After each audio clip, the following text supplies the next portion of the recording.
Hello,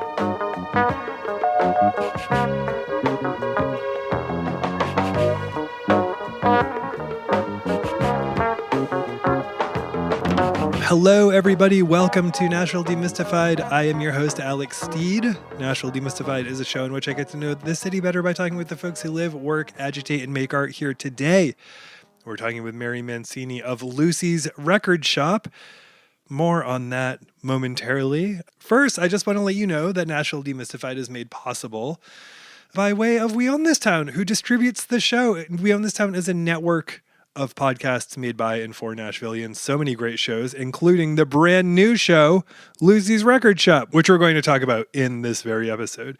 One other thing, I have another podcast called You Are Good, which is a feelings podcast about movies. It's co-hosted by my great friend, Sarah Marshall. Sarah hosts another show called You're Wrong About. If you like movies, if you like feelings, if you like therapy stuff, but don't want to talk about therapy directly, if you like Sarah's show, if you like this show, you will enjoy You Are Good. So please seek it out and find us there. So for those of you who don't know, Lucy's Record Shop was a 90s staple, a legendary 90s Nashville record store and all ages punk club. And I am just fascinated by quasi-modern Nashville history. So stuff that's not like history, but stuff that's not in the immediate term. And I find the 80s and 90s, maybe because this is the time I came of age, but I find these times fascinating. And so I spend a lot of time in archives. I spend a lot of time in the Tennessean archives. I spend a lot of time in the Nashville Scene archives. I spend a lot of time in the Nashville Public Library special collections. And I just look for stuff that's interesting to me. And I started to see a bunch of listings for Lucy's Record Shop. And I was like, all right, this is the sort of place I would be interested in. I was not in Nashville in the 90s, so I was not aware of the legend as it was happening. But I recognized the bands that were on the listings, and I recognized like the attitude of the shop. And then finally I read some pieces by the late, great Jim Ridley of the Nashville Scene about Lucy's, and I was like, I know this place. I used to hang at places like this, and I love this place. I haven't even been to it. I want to talk with the person behind it. And I found a documentary, which we'll talk about in here, called Lucy Barks. And I saw the place, and I was like, oh my God, I truly do love this place. I truly have been in this place. And then I saw that Lucy's Record Shop was, and I had read this in passing, but I really put it all together watching this documentary and seeing there's Mary Mancini, who I know in a bunch of other contexts with regard to Nashville had not realized that this is how she arrived here. So I reached out to Mary. I was like, Mary, I want to talk about this record shop of yours. And she was like, this is perfectly timed. Why are you reaching out? And we talk about this in this episode. The timing was perfect because she was launching a podcast about the history of Lucy's at the same time. So I had an opportunity to talk with Mary about Lucy's. I had an opportunity to hear about why she launched a podcast about it. And we had a delightful conversation. I feel like I got to know Mary pretty well, pretty quickly in this conversation. And I can't wait to share it with you here. Thanks so much for listening to the show. And thanks for being interested in the same sorts of Nashville history I am. And, you know, even if you're not, thanks for trusting me enough to come along and listen as I marvel about these sorts of things with the people who are there. That's it. That's enough. Let's go talk with Mary. Thanks for being here, everybody.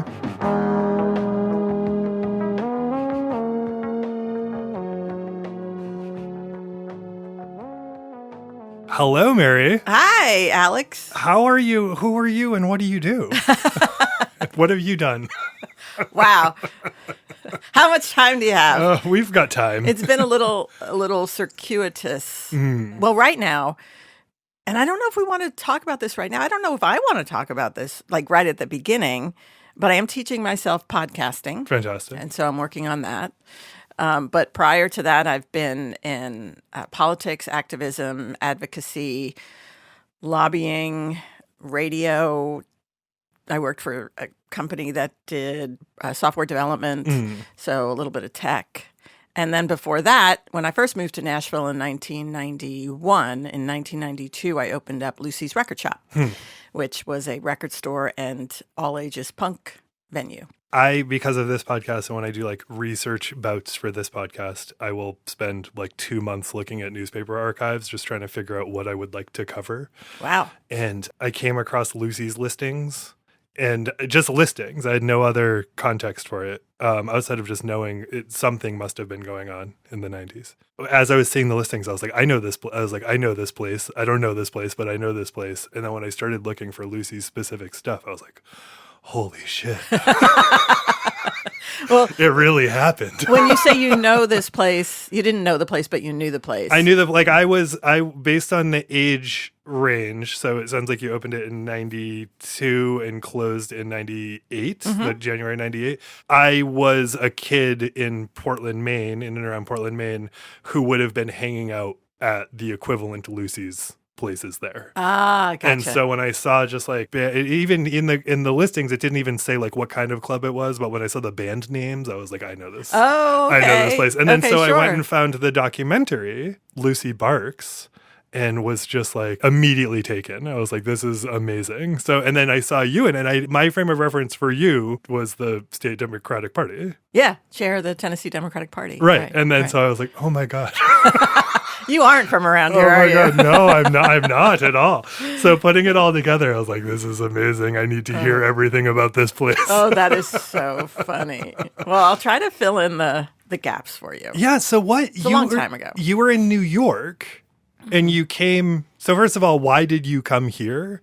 And why did you open a record shop? Like, why was that the option? So I came from New York. I was working in the music industry at a great place called Elektra Records. It was fabulous. Yeah. But I really felt like I wasn't evolving in my career. So it was during a time in Nashville. This happens every few years, or it did back then, 80s, 90s, 2000s, where all the major labels get this idea that we have to open up a rock and pop A&R office in Nashville. Like that's the next big place, right? LA, New York, Nashville, that's it. And it happened cyclically. And so that was one of those times. There were a bunch of record labels that were like, all right, we're going to open up a rock and pop office, A&R office in Nashville. And I wanted an A&R job. I had a line on a couple of jobs, did not have the actual jobs, but I was like, you know what, I'm just going to leave. I'm going to move. And so I did. I didn't know anybody. I guess about 6 months after I moved, I had a harder time finding a job than I thought, right? I did get a lot of, you're not from around here, are you? Yeah. And it was a very, very different Nashville than it is now. So back then it was, if you were not from Nashville, you were a unicorn and you stood out like a sore thumb. Now it's just the opposite, right? 30 years later. So a friend of mine was visiting and he was a DJ and he said, take me record store shopping. And I'm like, okay. So we went to all the usual suspects back then. We went to Phonolux, we went to Great Escape. There was no Grimies back then. We went, and Tower, of course. And he was like, wow, I can't find what I'm looking for, which were basically vinyl records put out on independent labels. And he said, you should open up a record store. I was like, well, that's a good idea. What else am I doing? So a few months later, I started researching. And then a few months later, I rented a commercial space, which was on Church Street, desolate section between 17th and 18th. It's where the World's End gay bar, one of the only gay bars in town at the time. And it was an empty storefront, about 24 square feet. And I rented it and started just building out this record store. And that was in June of 1992. Supposed to open August 1st. I remember this. And I didn't have it together by August 1st. So I moved it to August 16th, which coincided with the day that Elvis died. And so all of the marketing was all about, like, this is the anniversary of Elvis's death day. The walls were really bright and had some Elvis paintings on the walls. But and that some stock, and people started to come. And that's kind of how it started. So when you started opening a store that we take it for granted now that there are indie cool shops now.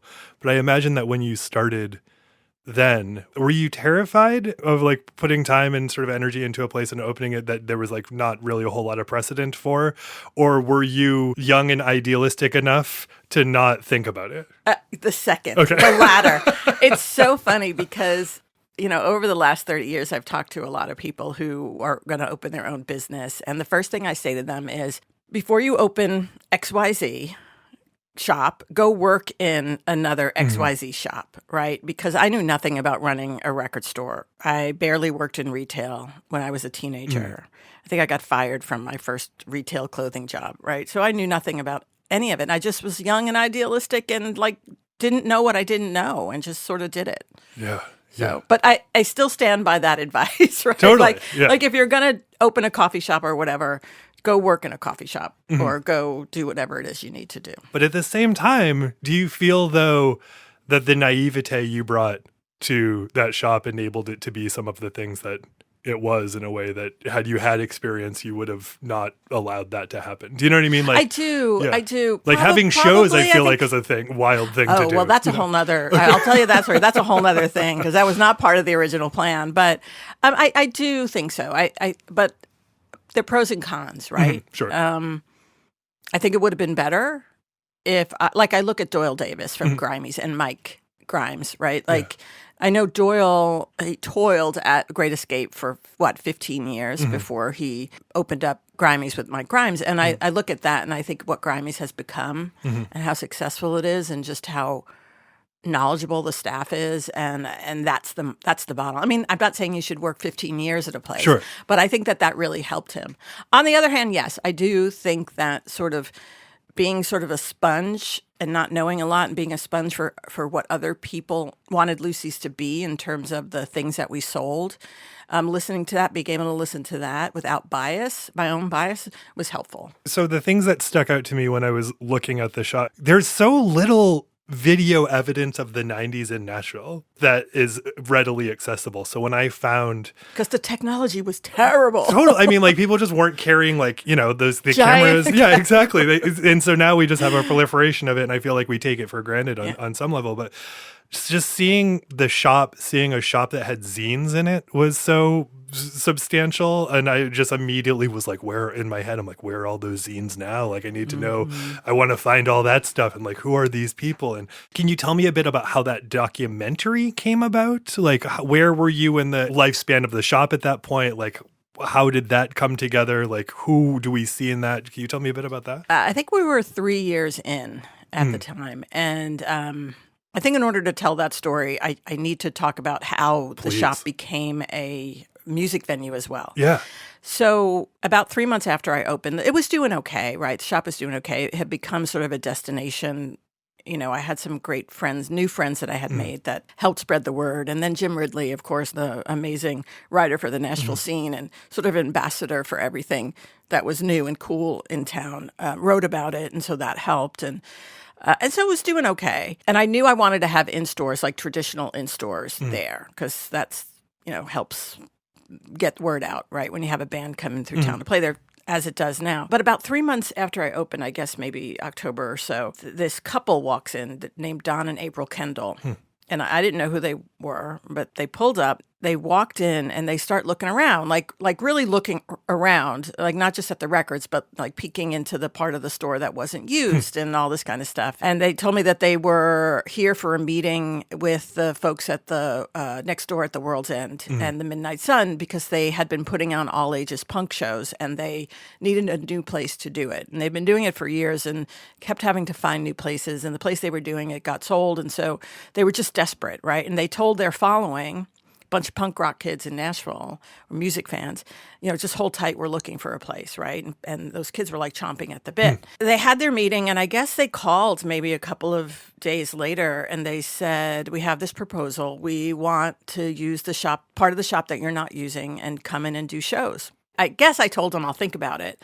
And I did. And then I called them back and I was like, yeah, this is a good idea. And so the next weekend, like, they came in with about a dozen people, and they built the stage and they brought the sound system in. They built a little sort of area in the back to serve sodas and stuff. And they started doing migraine matinees on Sunday afternoons. And then all of a sudden I had this like instant clientele in the shop talking about punk rock and punk rock records and punk rock t-shirts and coming to shows every Sunday. And that really, really helped the profile a lot. So fast forward about 3 years later. And the thing about Lucy's was it was a place where we let people kind of be whatever they wanted to be. And if that meant you wanted to make a zine to express your inner anger and angst, we'll sell it. If you wanted to start a band and put out a tape, we'll sell it, right? If you want to start a band and play, well, send us the tape and we'll listen to it and maybe we'll book you, the kind of a thing. Since Vanderbilt was relatively close, we had a bunch of Vanderbilt kids come, and one of them was named Stacy Goldate, and she was a filmmaker at Vanderbilt. And she still is. She still does film. She's an editor and she makes other documentaries. And at the time, she was like, I want to do a documentary about Lucy's. And I mean, of course, you don't say no to something like that. If she wants to create something, it would be a good way to document what was going on. There was something to document for sure. And so it was just a matter of someone else having a great idea, a creative having a great idea, and us just giving them the space to do it. Moving back for a second, what formed the ideology of the shop? You had told me what the motto was the other day when we talked on the phone, and I'd love for you to recap that here, but also just like what drove the fact that you're like, this is going to be a shop that I'm going to sell records at, but also there'll be a place for kids to express themselves. Like, where did that come from?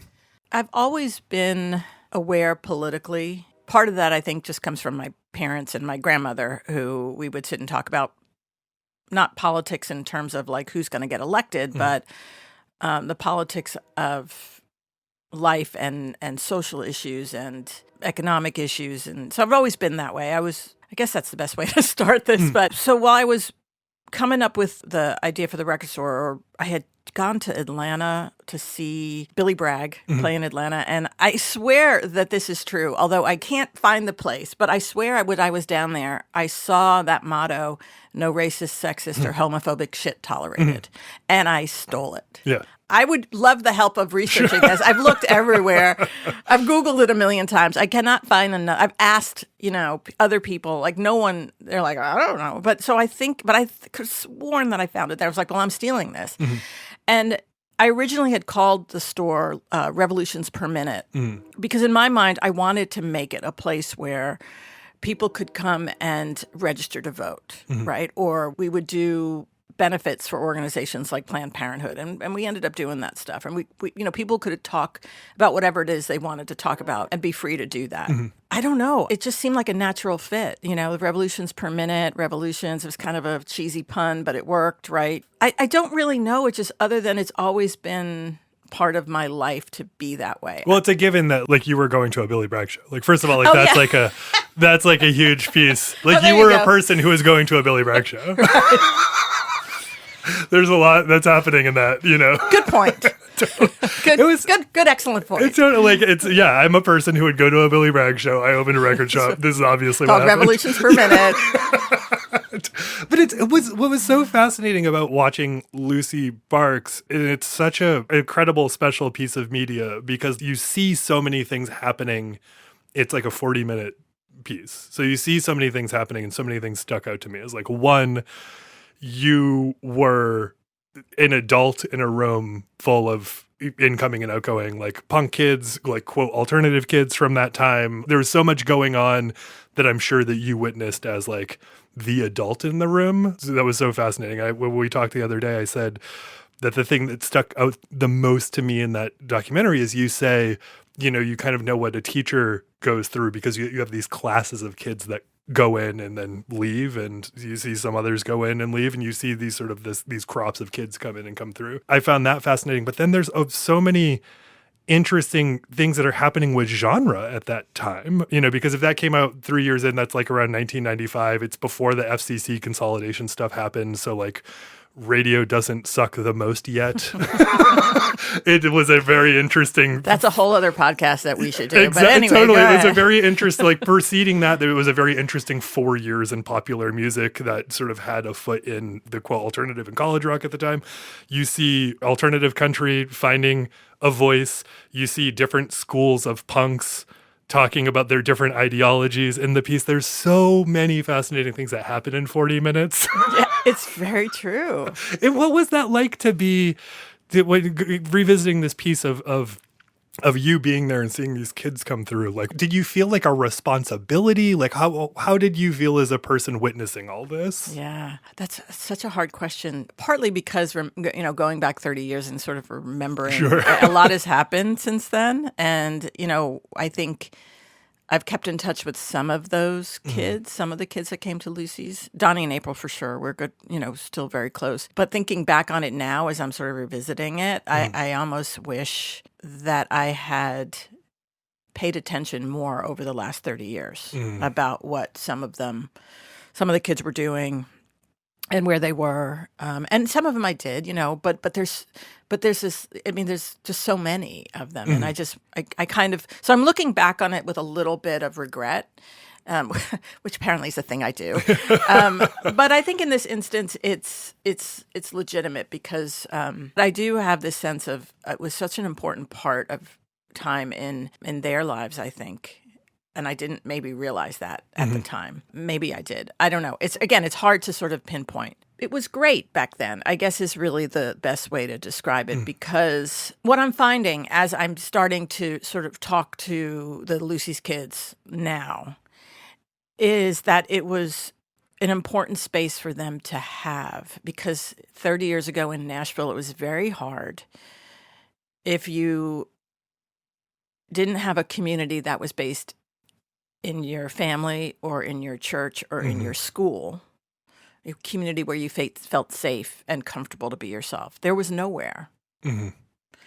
Right? And Don and April Kendall had given them a taste of that by booking these all-ages shows. And now all of a sudden they have a place that's theirs and they could come to anytime that they want, even when there wasn't a show, and they could just hang out and they could be themselves.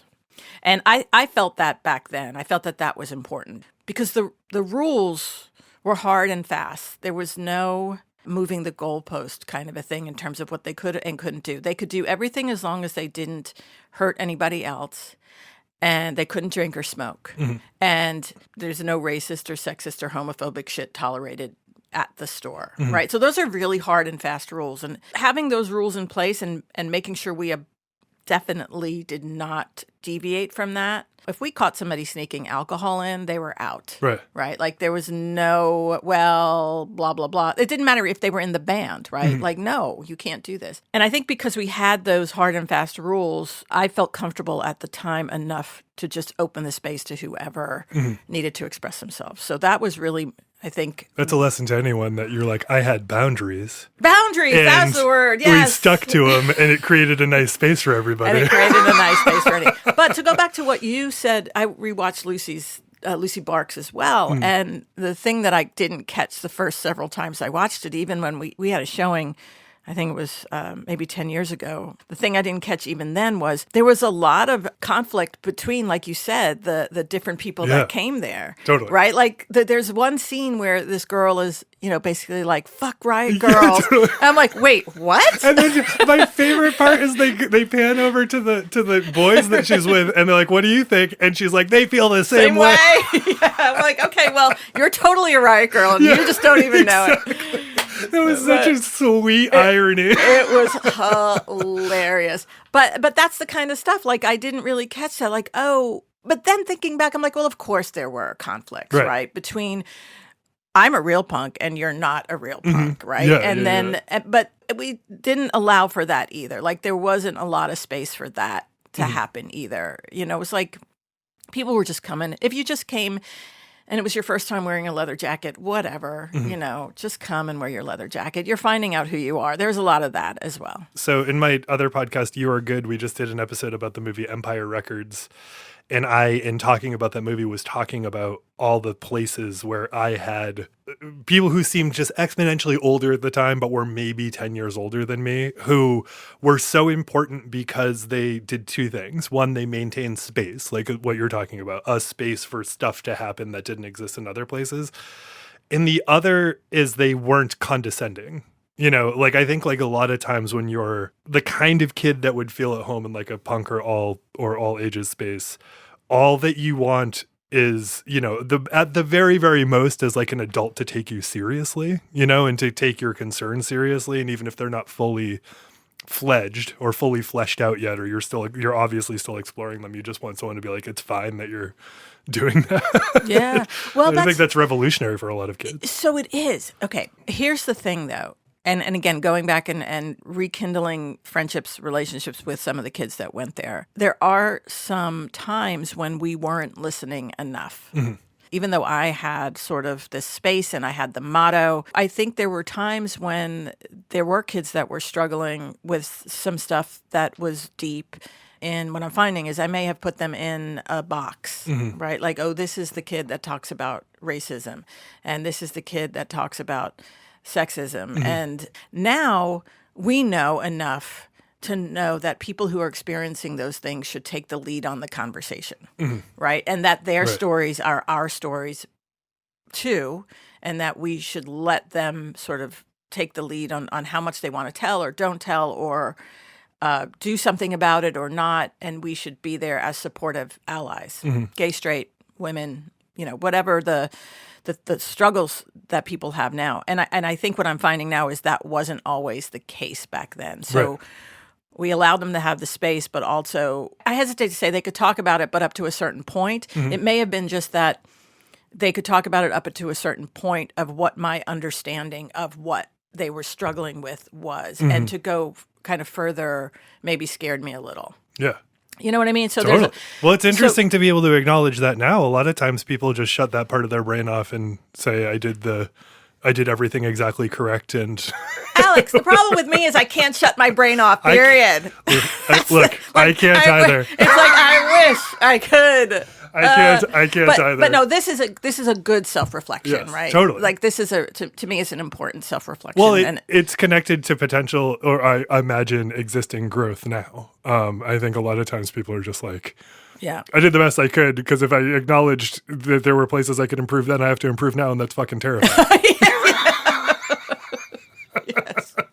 It's all terrifying. Yeah, totally. Yeah, I mean, and I often jokingly refer to the 90s as before nuance existed. So I think there was a lot of that too that was happening, where we're having just seeing Kathleen Hanna in that documentary and being like, that was the conversation and the way that we were having that conversation at this point. It was very loud because the opposition that you were opposing to was very loud, and it felt very binary sometimes. And it's because for a lot of people in a lot of spaces, it was the first time the conversation was being had in public in that format. Everything, again, like seeing the lamb chop pieces in the context of knowing that, like, again, if you're talking about you started the shop in 92, we have like essentially like what we know as like modern alt country being birthed at that exact time, and that's happening. And then like the Riot Girl stuff, and then like traditional white punk boys who always look and sound the same through the ages in some way, with like a Ramon shirt and a NoFX sticker on a guitar,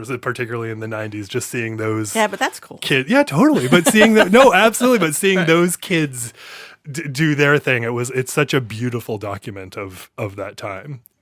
The way that played out in Lucy's and why you see it so evident there was a function of the meeting of my musical tastes and Donnie and April's musical tastes, and Troy Pig, who was also part of that House of Pain booking group, and zine. They did zines and they did put out records.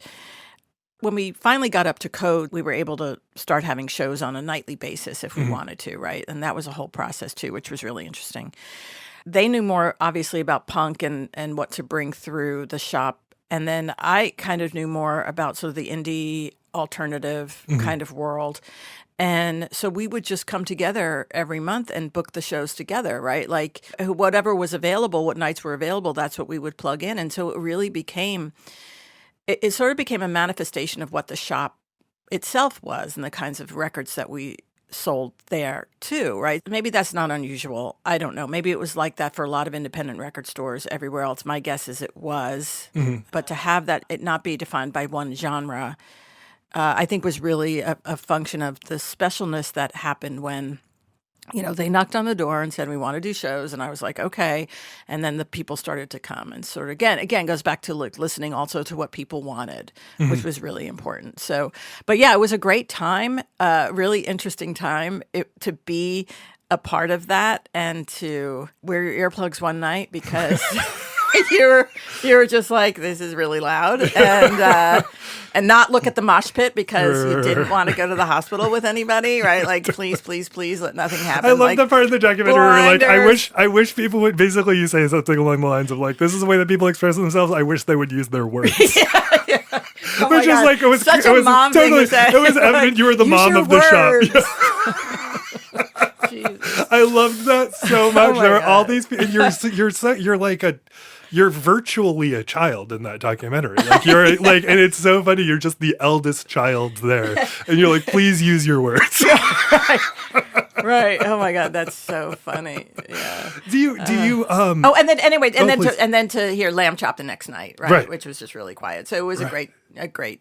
Knowing that you had the background at Elektra is so fascinating too, because like again, it was a incredibly special time for popular music. Like I think that it like in comparison in some ways to like what is like now corporate music, it feels like there was a very weird window from the minute Nevermind came out to new metal. Like to new metal's the end point in my opinion, where people were like, well, very occasionally we can accidentally sneak cool stuff on the radio. Right. Well, Elektra was interesting. And I have to say that also had, working there and with those people, also had an effect on the shop as well. Because the Bob Krasnow way, and he was the chairman of Elektra at the time, and I worked in the A&R department as an assistant for some incredible people.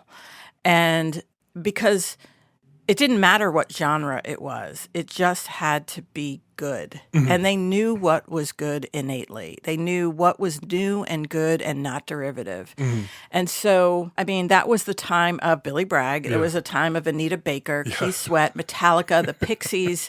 And then they tried some things that just didn't work, right? But for the most part, it was just this group of talented people who knew what talent was and knew what they wanted to put out there. And was also different in that, you know, now it's, all right, we're going to put out your record, and if it doesn't do anything in 2 weeks, you're done, right? Then it was, all right, you're going to put out your first record, we're going to work the shit out of it and try to make it popular, but you're also going to get a second and third chance because we want to develop artists. That's what we want to do.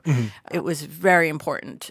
They might be giants. That was another. Oh my God, it's very important to and so develop artists was a thing, right? It took years sometimes, but then also just making the artists that they signed sound better by hooking them up with, you know, the right producer, quote unquote, the right producer, or someone who would help take it to the next level. Like all of that was part of that Elektra atmosphere. Right. So, you know, that definitely had an effect on me as well as I went on and I moved to Nashville. I was like, oh, I get it. I get what a good record label is supposed to be. Right. So. Right. And you bring that to sort of how you're curating and what you're curating. And curating is probably too strong a word. Like you weren't sitting down and being like, yeah, exactly. What you're selling. Totally. It's so funny too to think about like a They Might Be Giants in particular who had, I feel like, they had really 3 waves of fame and continue to be infamous to anyone who loves them. But there was like the initial wave of fame people who went to the shows and called the hotline and all that stuff. There were the younger siblings of those people who heard them through Tiny Toons Adventures and then got introduced in that way. And then there was the like This American Life wave of fame for them. That was such a special, such a special group that has like 3 generations of love. Yeah. Wow. That's really a great way of looking at it. I mean, they've been together, for 40 years? Forever. Totally. And it's, I mean, just thinking like, I talk a lot about, and I've talked a lot in other contexts about the fact that it's like, I grew up in rural Maine. There weren't punks like in my backyard or whatever. You had to find stuff through cracks in popular culture, and like eventually I'd hitchhike to Portland, Maine. And that's how I found other kids like me basically. And like, that's how I found punks and stuff.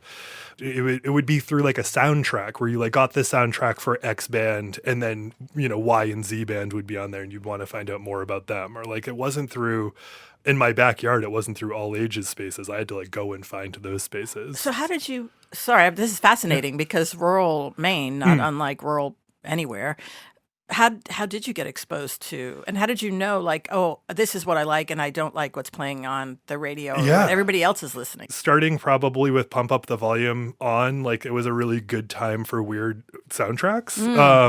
And like usually I feel like that's where labels that weren't major labels were able to put bands where you could go like, oh, I'm in this for Metallica and I'm leaving with the Descendants. Do you know what I mean? Like there were situations like that and you're like, I want to find out more about the Descendants. Which was so easy to do because you just Googled it. Right. Exactly. Yeah, totally. You had to like find a guy. Right. How did you? Totally. Like, and then so I started going to Portland when I realized like Portland was a place that had stuff going on.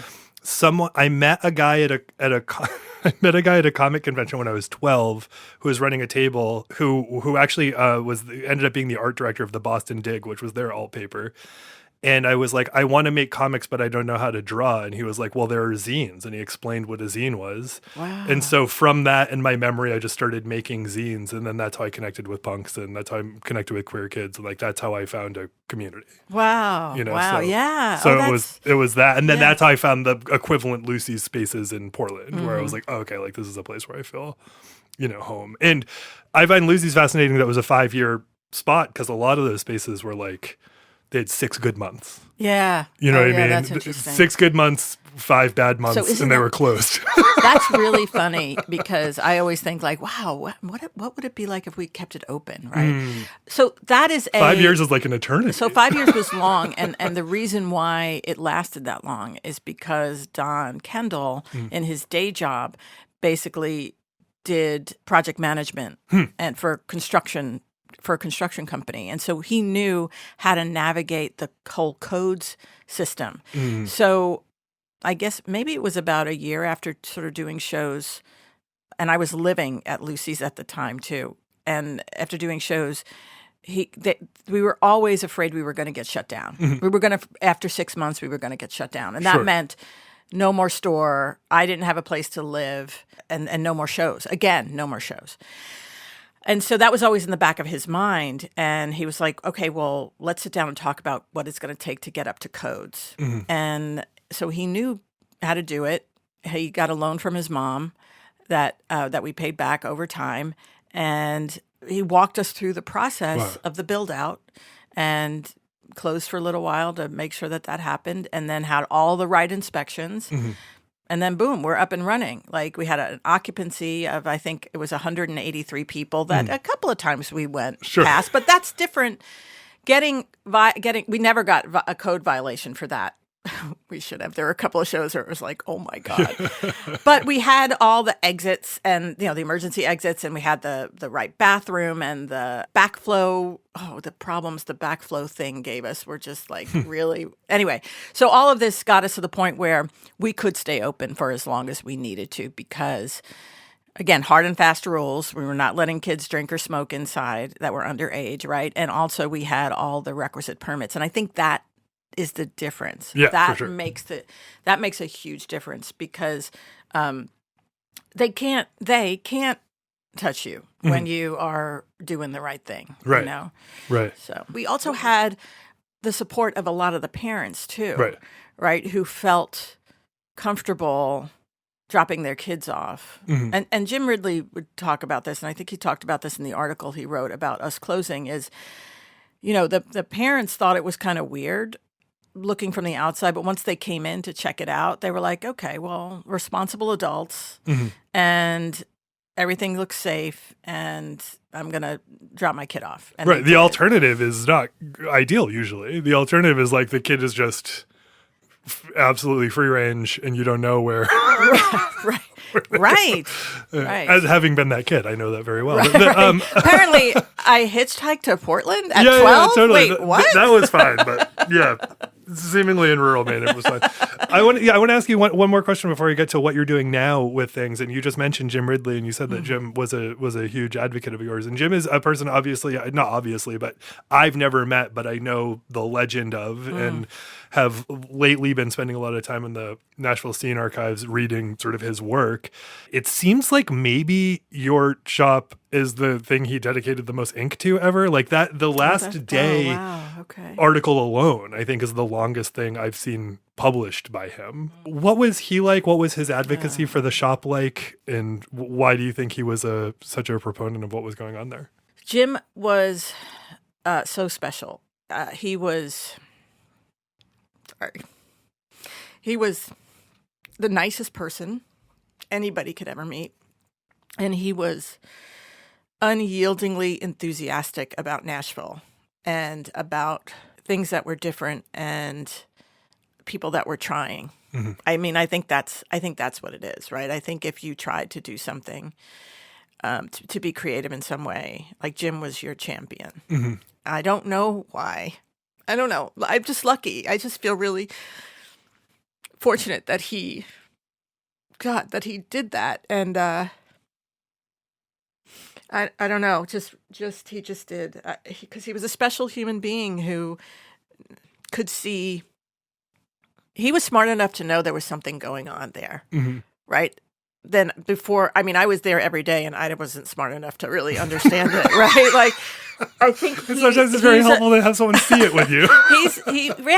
No, exactly. He was a visionary about so much, and I think you can talk to a lot of people who just feel blessed, to use a Nashville term, Southern term, to have him in their corner. Yeah. Basically. Yeah. Yeah. That's whenever I talk with anyone when his name comes up, like no one says his name irreverently. You know what I mean? People, I just found out that I didn't know that Noel Murray his roots were in Nashville. I didn't know that. He's a person whose writing I followed for 20 years, didn't know his writing was rooted in Nashville. Oh. And when I'd asked him on Twitter about it, and he's like, yeah, Jim Ridley was my mentor. And I was like, holy shit. Like, this is a person who's had an impact on my life through the people that they influenced. Wow. Do you know what I mean? Yeah, like, totally. In Maine, Jim Ridley's influence by a degree via Noel Murray was substantial. And it seems like a number of people who he influenced and advocated for in a way where I have a reverence for this man I've never met. That's amazing. That's beautiful. Yeah, yeah. He touched so many lives, and that's an angle I'd never heard before. I just knew about the effect he had on the people here. But of course, that makes perfect sense. It makes perfect sense. The ripples, the Jim Ridley effect, right? Yeah. I mean, the ripples of someone who, again, so kind, so easily gave himself. I mean, let's not forget, the man was an amazing writer, right? Like that is, and the fact that he stayed in Nashville and gave his gifts to Nashville for so long, we were really lucky. We were really lucky. Have you seen his application letter is hanging at the scene in the front office? No. And there's a picture of him, I believe, when he's younger, and it's his application. Next time I'm there, I'll take a picture of it and send it to you so you can see it. Please, and it's so, I mean, it's like written by like Lester Bangs with like more love in his heart. You know what I mean? Like, oh my God. It's just that's like, Jim. What a great description. God. It's so, I'll send it to you. It's to. Beautiful. And it's just very clearly this is a person who is oozing with heart. Yes. You know, and 100%. wanted to share it in a beautiful way. Yeah. I love that. Thank you for sharing that. Sure. It's really meaningful. So when I reached out to you, I reached out because of a series of like, I found the evidence on the internet. I found the documentary and I was like, hey, I'd love to talk with you about this. And you're like, oh my God, this is a perfect time. Why is this a perfect time? Well, weirdly, I have been looking for something to do. And that's not the weird part. And my background is in radio too. And I wanted to teach myself podcasting. And I was like, well, what kind of podcast am I going to do? And I don't know, the universe kept in weird ways throwing kids who went to Lucy's in my path in really strange, bizarre ways, random ways. And so I thought about what Lucy's would look like now and how I could revive the Lucy's brand. And because it was meaningful to so many people. And because the universe kept doing that, it dawned on me that the podcast is not a music podcast. It's not about the shop per se, but it's about these kids that went there and why they went there and what it meant to them and what kept them coming back and how it affected their lives over the last 30 years, if at all. You know, what was it like to live in Nashville 30 years ago? What have they gone on to do? And I realized, like, that's the podcast. And so basically I'm doing the Lucy's Record Shop podcast. I'm interviewing the people that went there, that played there, that helped make it what it was, the special community. Ultimately, the podcast is about community. And, you know, what made that community so special is a huge part of it. And so it's been interesting, and I'm hoping to launch on April 23rd, which is Record Store Day of this year. And so we'll see. That's awesome. That's awesome. Yeah, so it was great when you called because I was like, who told you?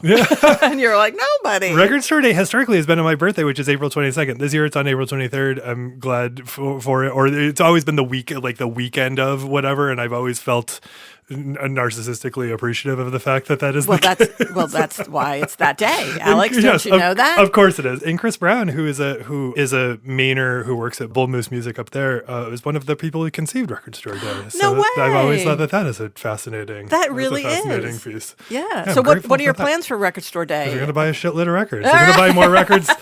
Mary, I'm going to buy more records than I can afford. That's what's going to happen. I'm so glad that you're doing this. I love doing this show because I find periods of history that are not yet history, but are history, fascinating. So I find like the mid 70s through like 1999 to be an extremely fascinating time that often gets overlooked when we're talking about history. So I'm glad that you're doing something that's documenting the community in that time that tells that story. Oh, thank you. Thank you. It's been great on so many levels. The stories are great. Reconnecting, talking about the regret I feel about that and being able to reconnect with people and has been a gift. I mean, it's a gift. Yeah. I'm lucky. Well, thank you for hanging out with us here today and telling us about Lucy's. Thanks for asking. By the way, yes, Lucy's a dog. Yes, she's no longer with us. No. I would have, unless you discovered some secret I don't know about. Oh my god! But like, that's so funny. Yeah, yeah. Like, tell you why you when you were like RPM's not going to work. It's going to be after this lovely puppy. Because everybody was coming in to see the dog. They were like, yeah, maybe I'll buy a record or something, but the dog. Very smart. So, I mean, it was just. I think it was a month after I opened, and I was like, "Oh, okay, I get it." And then Brad Talbot, who is this incredibly talented graphic designer in town, and one of my new friends at the time, right? Because I didn't know anybody when I moved here. He had done the Revolutions Per Minute logo, which I still have the original mock-ups of that, which is kind of cool. And he did it for free, right? People were, and still are in Nashville, very supportive of what people want to do. I was like, Brad, could you redo the logo to be, with the dog? And he did. And it's a great logo with sort of a cartoony looking Lucy with a record in her mouth. But yeah, people were coming there to see the dog. And it seemed like I didn't have to put too fine a point on the political thing. Right. Right. Or the activism thing or the advocacy thing that was happening naturally. And so they'd get it. They got it. That is a thing that I will say. This is one of my favorite things about the city now and then, apparently, is I say to everyone here, and sometimes I think people are surprised to hear it here, and I say to everyone elsewhere that, like, this is a place where if you're like, I'm going to make a thing, I'm going to do this thing, I've never been anywhere where people are as enthusiastic about helping you figure out how to make that happen. Yeah. And it's very, very special. It's very special. And it gets that exact thing that you're talking about, which actually is a recurring theme with the people that I'm interviewing. Right now, it's being drowned out. It's still happening, but it's being drowned out by all of the other things that are going on, like the arguments about things like affordable housing and the lack of affordable housing, and about education, and about how the state legislature is overriding everything that the cities are trying to do. About growth, unencumbered growth, about the quality of the tall and skinny houses that are being put up and the things that are being torn down. That's part of the very loud conversation. Then there's the other loud conversation, which is the tourists that are coming here and the fancy restaurants that are coming here and the big names that are coming here. And I think that the third leg of that stool, if you were to look at it in Nashville, is exactly what you're just talking about. And that's being drowned out a little bit. So it's nice to hear it articulated in such a way that you did. I'm hearing it from other people as well, that it's still going on. It's just a little bit harder to hear about it. Like, you have to really dig and look and be plugged in. And but it is still that special. Nashville is still that very special place that it was 30 years ago, when like this random woman from New York moved to Nashville without knowing anybody and decided, like, oh yeah, I'll open a record store. And there was so many supportive people that helped it become what it was. So special place. Well, thank you so much. Thank you. All right, everybody, that is it for this week's episode of Nashville Demystified. Thank you so much to Chris Burns for editing the episode. Thank you, of course, to Mary for regaling us with these Lucy's tales. Thanks again to We Own This Town for being a network of podcasts by and for Nashvillians. And thank you to you for hanging out here and doing this thing that we do. I appreciate you. All right. Take care, everybody.